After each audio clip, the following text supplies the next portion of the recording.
اس سے پہنچا ہوا کوئی نہیں. میں آپ کو کہتا ہوں دنیا کی ساری کرامتیں ایک جگہ پر حق بات پر اٹل ہو جانا استقامت اس سے بڑھ کر کے.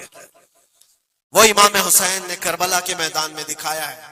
کرامت کیا امام حسین نہیں دکھا سکتے تھے؟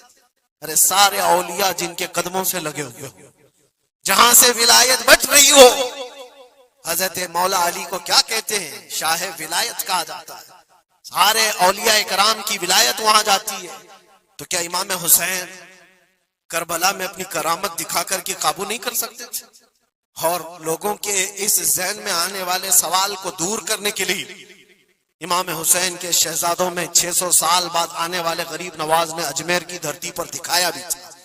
تم اگر پانی بند کرتے ہو تو معین الدین ایک کھٹوری میں پورا پانی سما سکتا ہے. کیا نہیں ہوئی تھی انا ساگر کا پورا پانی ایک کھٹوری میں سرکار غریب نواز کے حکم پر نہیں جمع ہوا تھا؟ اور آپ نے چھوڑ دیا تو پانی پورا چلا گیا. وہ 600 سال بعد آنے والے غریب نواز جو امام حسین کی اولاد میں سے اتنے سالوں بعد آنے والی اولاد میں یہ پاور ہے، یہ طاقت ہے، تو حسین کے ہاتھوں میں کیا طاقت ہو سکتی؟ ارے دریائے فرات تو ان کے قدموں سے لگ کر کے بہتا اگر حکم دیتے. لیکن امام حسین رضی اللہ تعالیٰ عنہ کرامت سے اگر وہ معاملہ حل کر دیتے تو ہم جیسے نکموں کے لیے آئیڈیل کون ہوتا؟ ہم جیسے غریبوں کے لیے آئیڈیل کون ہوتا؟ وہ تو بڑے لوگ تھے، متقی تھے، پرہیزگار تھے، رسول اللہ کے خاندان سے تھے. انہوں نے کرامتوں سے ان معاملات کو حل کیا ہوگا. لیکن ہم جیسے لوگ اس زمانے میں اپنے دور کے یزیدیوں سے لڑنے کا وقت ہوتا تو ہم کون سی کرامت دکھاتے؟ اسی لیے امام حسین نے قیامت تک آنے والے مسلمانوں کے لیے کرامت دکھا کر کے اس میدان کو فتح نہیں کیا، استقامت دکھا کر. یہ میسج تھا کہ اے مسلمانوں، جیسی بھی بڑی طاقت تمہارے سامنے آئے ڈٹے رہو، جمے رہو اور مرنے کا خوف نہ رکھو. اگر کٹ جاتے ہو، مر جاتے ہو تو کوئی فرق نہیں پڑتا، کیونکہ رب تبارک و تعالیٰ نے پہلے ہی قرآن میں گواہی دے دی ہے وَلَا تَقُولُوا لِمَنْ يُقْتَلُ فِي سَبِيلِ اللَّهِ أَمْوَاتٌ بَلْ أَحْيَاءٌ وَلَكِنْ لَا تَشْعُرُونَ. جو اللہ کی راہ میں مارے جائیں انہیں مردہ نہ کہو، وہ زندہ ہیں، تمہیں اس کا شعور نہیں. اور وہ زندگی تو آج بھی ہم دیکھ رہے ہیں، آج بھی ہم دیکھ رہے ہیں. اسلام زندہ ہوتا ہے ہر کربلا کے بعد. کیا یہ نہیں دیکھ رہے؟ ہر گھر پہ امام حسین کے چرچے. جلنے والے ہوں گے، کڑنے والے ہوں گے، لیکن ان کو انگلیوں پہ گنا جا سکتا ہے. باقی چاہنے والوں کی تعداد ستاروں سے زیادہ ہے. امام حسین کا جھنڈا آج بھی اسی طرح لہرا رہا ہے. سچ بتاؤں میں آپ کو، کبھی آپ کو اتفاق ہو تو ملک شام کے دمشق میں بھی جانا، جہاں پر 3 سال یزید کا دربار لگتا تھا. وہ بھی اپنے وقت کا خلیفہ بنا ہوا تھا، اور اس نے جو اپنے دور خلافت میں، اپنے دور حکومت میں ظلم ڈھائے وہ تاریخ میں رقم ہو چکے. جا کر کے پوچھنا اہل شام سے، دمشق والوں سے، کہ ایک دور یہاں تمہارا بادشاہ رہتا تھا، شام کا حکمران یزید، وہ کہاں ہے، اس کی قبر کہاں ہے؟ لوگ تو بغلیں اٹھا کر کے آپ کو کہیں گے کہ یہاں تو کوئی ایسی قبر نہیں دی. ہاں ہم کو پتا ہے، بعض مورخین نے، بعض دانشور جو پڑھے لکھے وہ کہتے ہیں جہاں پر سارا کچرا ایک جگہ پھینکا جاتا ہے، ڈم کیا جاتا ہے دمشق کا، وہاں کہیں اس کی قبر کھو گئی، اس میں کہیں قبر کھو گئی. یہ تو اس کی بات کر رہا ہوں جو بادشاہ تھا، فوج رکھتا تھا، تاج رکھتا تھا، تخت رکھتا تھا اور حکومت رکھتا تھا. اس کا سوال ایسے. پھر آؤ عراق کی سرزمین پر اور کربلا جاؤ. سوچو، ایک کھلا چٹیل میدان تھا، یہاں پر کوئی آبادی نہیں تھی، دور دور تک ایک دریائے فرات بہتی تھی اور باقی کچھ نہیں تھا. اور جا کر کے آپ ڈھونڈنے لگ جاؤ کہ میدان کہاں ہے تو تمہیں میدان نہیں ملے گا، ہر جگہ آبادی ہی آبادی. ایک حسین و جمیل شہر ہے، اور لوگوں سے پوچھو کہ یہاں تو ہم نے سنا تھا رسول اللہ کے شہزادے حسین کو کاٹ کر کے ٹکڑوں میں بدل دیا گیا تھا، ان کے شہزادوں کو، اور امام حسین کے سر کو الگ کر دیا گیا، جسم کو الگ کر دیا گیا، ان کے بیٹوں کے جسم پر گھوڑے دوڑا دیے گئے تھے. سنا تو ایسا تھا کہ ان کے سب جسم کو اس طرح سے بکھیر دیا گیا تھا. وہ کہاں ہیں؟ کیا مٹ گئے تاریخ میں؟ نہیں، آپ کو ہاتھ پکڑ کر لے جا کر ایسے دربار میں کھڑا کریں گے جس دربار کی اونچائی دیکھنے سے ٹوپی گر جاتی ہے۔ اس حسین دربار کو دیکھتے ہی دل میں ہیبت طاری ہوتی ہے، اور پھر تم بے اختیار یہ کہہ دو گے، حسین کا دربار دیکھتے ہی تمہاری زبان سے یہ الفاظ نکل پڑیں گے، شاہ است حسین، بادشاہ است حسین۔ وہ اب بھی بادشاہ ہے، اب بھی شاہ ہے، اور ہزاروں لوگوں کو دیکھا ہے ہم نے حسین اعظم کی قبر پاک کے پاس آتے ہیں۔ میں پوچھا تھا ایک بڑے بزرگ سے، چٹیاں وہاں پر بہت اندر رہتی ہیں، بہت سارے لوگ اپنے پیسے بھی ڈالتے ہیں، نذرانے بھی پیش کرتے ہیں، بہت ساری چٹیاں ہوتی ہیں۔ میں نے پوچھا چٹیاں کیا ہیں؟ کہا برسوں سے رواج ہے، جب کسی کا کوئی مسئلہ حل نہیں ہوتا تو وہ پورا چٹی میں اپنا لکھ کر کے لاتا ہے اور امام حسین کے پاس پیش کرتا ہے، اس لیے کہ اس کا وجدان یہ کہتا ہے ہم رعایا ہیں اور وہ بادشاہ ہے، بادشاہ کے سامنے اگر شکایت نہ کی جائے تو پھر کس کے سامنے کی جائے؟ لوگ اپنی شکایتیں آج بھی پیش کرتے ہیں۔ میں کہنا یہ چاہتا ہوں میرے عزیزو، 14 صدیوں کے بعد بھی جس کی بادشاہت ختم نہیں ہوتی، وہ کس بات کی وجہ سے ہے؟ وہ استقامت کی بنیاد پر ہے۔ اسی لیے تو قرآن میں اللہ نے فرمایا ان الذین قالوا ربنا اللہ ثم استقاموا، بے شک وہ لوگ جنہوں نے کہا ہمارا رب اللہ ہے پھر جمے رہ گئے، تتنزل علیہم الملائکہ، ان پر اللہ فرشتے اتارتا ہے، اور فرشتے یہ کہتے ہوئے آتے ہیں جو استقامت کے ساتھ کھڑا ہے اس کو کہ گھبراؤ مت، ڈرو مت، ان قریب اللہ تبارک و تعالیٰ نے جو تم سے وعدہ کیا ہے وہ تمہیں ملنے والا ہے۔